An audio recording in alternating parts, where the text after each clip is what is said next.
Hai masyarakat, kenalin gue Randa, kembali lagi di Bicara Santai. Di konten kali ini, gue akan bicarakan gimana biasanya orang-orang menilai norma pada kehidupan sehari-hari. Sebagian banyak orang di Indonesia biasanya menyamakan moral itu dengan yang namanya agama. Banyak juga orang-orang yang menyebutkan jikalau seseorang melakukan kesalahan atau sebuah perbuatan, tindakan, atau keputusan yang dianggap mereka atau dianggap golongan tertentu itu tidak baik, mereka semata-mata mengatakan bahwasanya orang itu yang melakukan tindakan tersebut adalah orang yang tidak beragama karena menganggap moral mereka tidak baik. Sementara menurut gua sendiri moral itu tidak absolut atau tidak baku, bisa berubah-ubah seiring perkembangan zaman. Jadi seseorang tidak bisa semata-mata mengatakan seseorang ketika melakukan perbuatan yang kurang baik menurut dia adalah orang yang tidak bermoral atau orang yang bahkan tidak beragama sama sekali. Sama-sama kita ketahui bumi ini diisi oleh banyak negara-negara, dan setiap negara tersebut biasanya memiliki bahkan banyak ras dan golongan. Nah, dari sebanyaknya negara-negara yang ada di bumi, tentu ada beberapa negara, bahkan ada banyak negara sekarang ini, di zaman sekarang ini, yang warganya atau masyarakatnya mayoritas itu warganya itu tidak memiliki agama. Lantas apakah semua isi orang-orang yang di dalam negara tersebut ketika melakukan perbuatan itu semua tidak bermoral?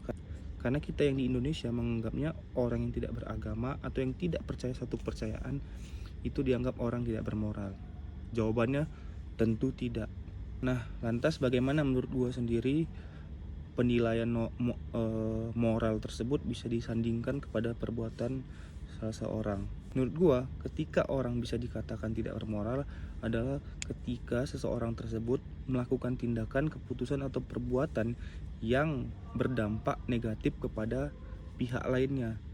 Sedangkan kebalikannya, orang yang berbuat atau bertindak positif bagi dirinya bahkan ke orang lain itu seharusnya orang yang dianggap bermoral. Kemudian menurut gua sendiri moral rusak itu harus kita landaskan kepada perasaan orang yang melakukan tindakan itu sendiri. Contoh, ketika gue melakukan sebuah tindakan, perbuatan ataupun keputusan, kemudian secara sadar gue merasa setelah melakukan tindakan tersebut, gue merasa orang yang ada di pihak lain, gue merasa secara sadar bahwasanya mereka merasakan ketidakenakan. Nah, di situ seharusnya kita sadar, disitulah tindakan kita bisa dikatakan tidak bermoral. Jadi cukup jelas tindakan yang tidak bermoral itu harus berdampak negatif kepada orang atau pihak lainnya ketika kita mengambil keputusan, atau secara sadar ketika kita melakukan tindakan, kita sebagai manusiawi itu sadar bahwasanya oh iya, aku melakukan sesuatu tindakan, kemudian pihak lain tersebut kita mulai menyadari bahwasanya dia sudah merasakan mungkin sakit hati atau kelukaan. Contoh misalnya dia ada terluka atau mungkin mentalnya jadi terganggu, itu adalah satu contoh tindakan yang tidak bermoral. Kembali lagi ke aspek agama, seperti yang gue bilang tadi, banyak orang menyamakan orang yang tidak beragama itu adalah orang yang sudah pasti tidak bermoral. Ya, di sini menurut saya ada beberapa agama atau bahkan semua agama biasanya menerbitkan ada beberapa aturan atau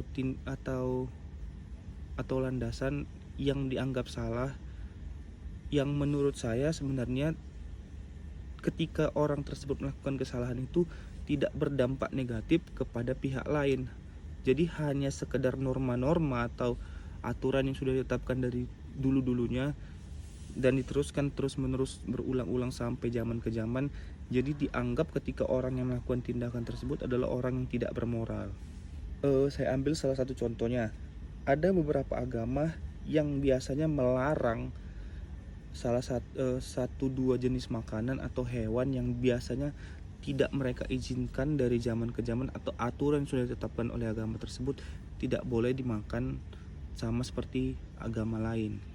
Contohnya ada agama yang melarang umatnya untuk tidak memakan babi contohnya, atau ada beberapa agama juga melarang umatnya itu untuk tidak memakan sapi, karena mungkin mereka menganggap itu adalah suatu dosa atau kesalahan yang jika mereka lakukan.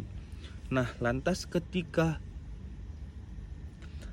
ada seseorang pihak lain yang bukan dari golongan mereka melakukan tindakan tersebut, contoh mereka memakan babi tersebut, dengan sistematis orang-orang yang berada di golongan si A tadi langsung mengejudge atau mengatakan bahwasanya orang itu tidak bermoral, padahal sudah jelas bahwasanya moral itu tidak baku atau absolut, tidak bisa disamakan penilaian moral di golongan 1 dan di golongan 2. Jadi ketika orang melakukan tindakan atau perbuatan yang menurut di golongan A tidak benar, belum tentu di golongan B tidak benar. Jadi bahwasanya tidak bisa kita memasukkan hal-hal yang dijadikan peraturan dalam satu agama jadi acuan untuk nilai moral seseorang.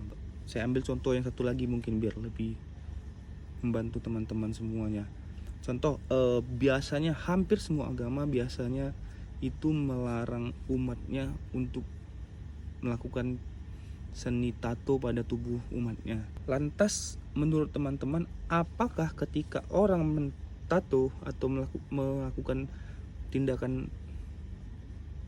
seni dalam tubuhnya sendiri, contoh ini, ketika misalnya saya menusuk jarum tato ke dalam tubuh saya, apakah pihak lain yang akan merasakan kesakitan atau berdarah ketika saya melakukannya? Tentu tidak. Jadi jelas ketika memang ada aturan di suatu agama yang menentukan bahwasanya tato adalah sebuah kesalahan dan tidak dianggap bermoral bagi umat agama tersebut, itu tidak bisa dijadikan patokan. Kenapa? Kembali lagi seperti yang saya bilang tadi, bahwasanya moral itu bisa ditentukan kalau perbuatan orang yang melakukan tersebut merasakan dampak negatif kepada pihak yang lain. Jadi saya ulangi lagi, ketika saya melakukan tato, tentu pastinya 100% tidak akan menyakiti pihak lain. Jadi yang tersakiti hanya saya. Jadi itu bukan tindakan yang tidak bermoral bagi orang lain. Orang lain tidak bisa menentukan bahwasanya saya tidak bermoral. Seperti itu salah satu contoh lagi.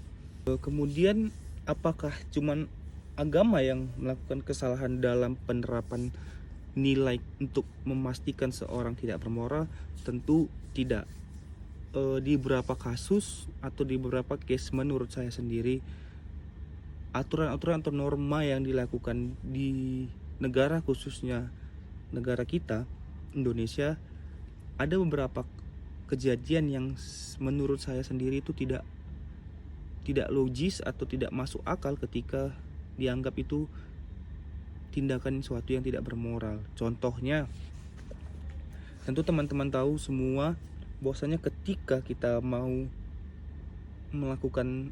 kita berniat untuk masuk ke dalam institut yang namanya itu TNI dan Polri, khususnya untuk perempuan, ada yang dinamakan dengan tentu mereka melakukan ada beberapa jenjang untuk tes, dan salah satu tesnya tersebut ada yang dinamakan dengan tes keperawanan khususnya untuk perempuan. Nah, biasanya setiap siswa yang ingin berniat masuk ke dalam institut tersebut akan dilakukan tes keperawanan tersebut dengan cara memastikan bahwasanya si perempuan ini atau si pihak yang ingin masuk ke dalam institut tersebut masih dalam keadaan yang namanya itu perawan. Nah, sebelum kita masuk ke situ, kita harus tahu dulu perawan ini sebenarnya seperti apa. Menurut saya sendiri, perawan itu dianggap tidak perawan lagi jikalau di dalam biologisnya itu selaput darah yang ada di dalam kemaluan wanita itu rusak atau pecah, sehingga di situ bisa dipastikan bahwasanya orang tersebut dinamakan tidak perawan. Nah, lalu apakah banyak orang tahu bahwasanya selaput darah tersebut bukan hanya bisa rusak karena akibat adanya suatu kegiatan yang dilakukan perempuan tersebut yang di dalam tanda kutip itu melakukan hubungan seksual. Nah, belum tentu semua orang atau bahkan masih banyak orang yang belum tahu bahwasanya bukan hanya ketika berhubungan seksual saja seorang perempuan bisa merasakan yang namanya itu pecah selaput darah di dalam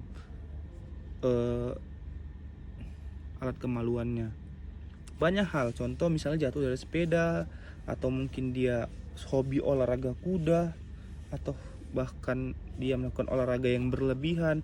Biasanya secara biologis itu masih bisa membuat seorang wanita itu kerusakan pada selaput darah di dalam kemaluannya. Nah, lantas balik lagi ke tes tadi, apakah ketika dalam proses tes tersebut dipastikan atau adakah pertanyaan kenapa ini, atau misalnya ketika dia dites dan terdeteksi bahwasanya itu tidak selaput darah tadi sudah pecah, apakah ada pertanyaan kenapa bisa terjadi kejadian tersebut pada wanita tersebut? Tentu tidak.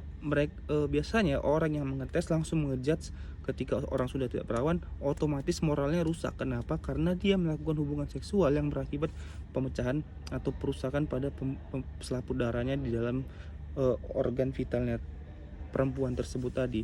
Nah, secara logis apakah boleh kita katakan itu orang yang tidak bermoral? Dan bahkan kita belum tahu latar belakangnya dia merasakan hal tersebut itu kenapa, atau bahkan ketika misalnya contohnya dia mendapatkan kasus sebelumnya, misalnya dia diperkosa atau dilecehkan. Nah, lantas ketika dia melakukan proses tes ingin masuk ke dalam institut tersebut, langsung dipatahkan bahwasanya dia tidak bermoral, padahal sebelumnya dia adalah salah satu korban yang merasakan kerusakan pada bagian tubuhnya secara biologis.